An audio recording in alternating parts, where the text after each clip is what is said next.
Hello, and welcome back to the Voice and Vision podcast.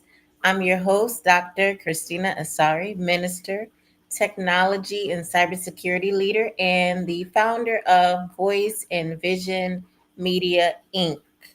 This podcast exists to bring faith and strategy, helping leaders move with clarity, courage, and conviction in every season. Whether you lead in ministry, the marketplace, or both, this is your space to reset, reflect, and rise with intention. Today's episode is titled Quiet Influence and Strategic Integrity, Leadership Lessons from Obadiah. In a world that celebrates visibility, platforms, and constant output, it is easy to equate leadership with being loud, dominant, or front and center, like we discussed in our last episode, episode 7. But not all influence is visible. Some of the most powerful leadership happens behind the scenes in quiet decisions made from a place of deep conviction. Let's talk about a figure in scripture who rarely gets the spotlight, but teaches us what it means to lead faithfully within broken systems. And his name is Obadiah. Obadiah was a high ranking administrator in King Ahab's court, a king known for idolatry, for marrying Jezebel, and who actively sought to destroy the prophets of God. Obadiah, however, was a devout believer. He feared the Lord deeply. This is not a small detail, it's a powerful tension. He was called to operate within a corrupt system without compromising his values. This story matters today because many of us lead in environments where we are surrounded by competing agendas, conflicting worldviews, or values that clash with our faith. The pressure is real. It's one thing to lead in a godly environment, but what about when your assignment places you inside a system that doesn't reflect your values? Scripture tells us that while Jezebel was killing the Lord's prophets or unaliving the Lord's prophets, Obadiah hid 100 of them in caves, 50 in each, and supplied them with food and water. He did this at great personal risk. He didn't make a public stand, he didn't deliver a speech. He made a strategic, faith driven decision to protect lives while continuing to serve in his post. This is what I call quiet influence. He wasn't rebellious, he was righteous. He didn't leave the system, he led within it, and he did it with discretion, wisdom, and integrity. Let's bring this forth.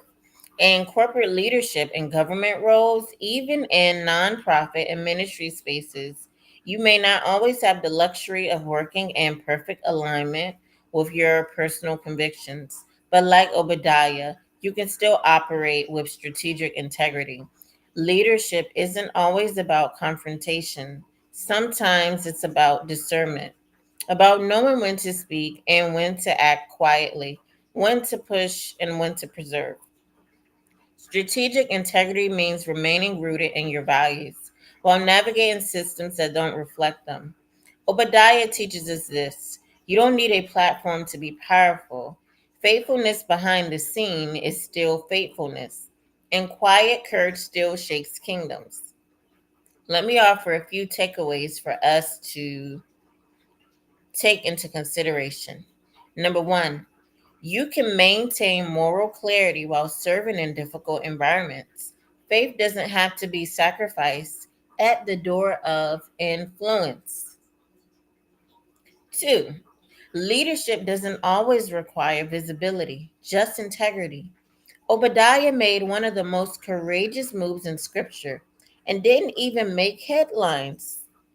3.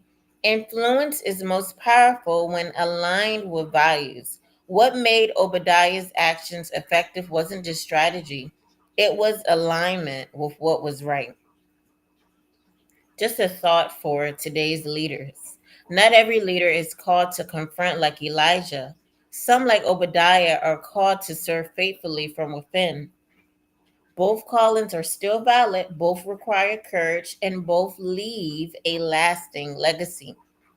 If you're listening today and feel stretched in your workplace or pressured to conform, this is your reminder. You can lead with conviction and strategy. You can be faithful in attention. You don't need the spotlight to make an impact. What matters most is how you lead. Have you ever had to lead with conviction in a setting where your values were testing? If so, what did you learn? How did you stay grounded? If today's message encouraged you, I invite you to subscribe to the Voice and Vision podcast and share this episode with a fellow leader who may be navigating difficult decisions.